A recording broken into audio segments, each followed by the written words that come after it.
So at another tech conference recently, a well-known VC said on stage, anyone who has sat on the stage and said there's a bubble doesn't know what they're talking about.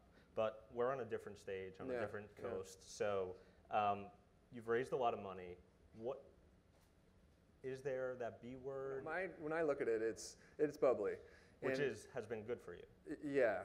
I'm not claiming it hasn't, but I'll get into more detail on that.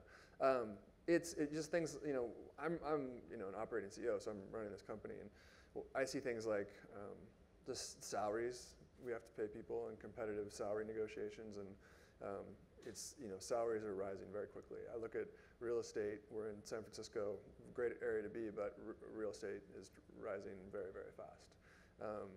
And I'm not sure it's sustainable. I think it's going to rise, and then it's going to not rise anymore.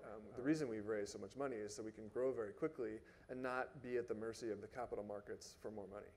Because if there is a little bit of a correction, you don't want to be at the mercy to try to raise money to fund your growth when you can, there's no money to be raised. And when you look at the valuation your company has right now, is that a fair and everyone's overvalued except us, not us.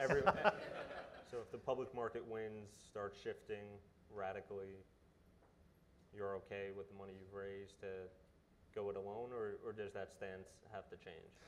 So I talked about earlier about how we run the company given the frothy environment we're in. We control our own destiny, so we have a plan to get cash flow positive and very profitable based on the money we have. And the markets will do what they will. And we will be public. We're venture backed, so our investors need returns. And the other thing a lot of people don't talk about it is, employees have stock options, right? And they need liquidity for the stock options. And if you try to do that without being public, in effect, the SEC at a certain point makes you be public. So that's another factor as well. So you talk about going public. Let's just get this question out of the way. You want to go public. You and I have talked about it a lot. Timing has always been vague. You just did what you basically described would be your last round. $1.2 billion valuation. You raised $230 million in combined. When are you going to go public? The plan is next summer. Okay, there we have it. And so we'll be watching for your S1 then.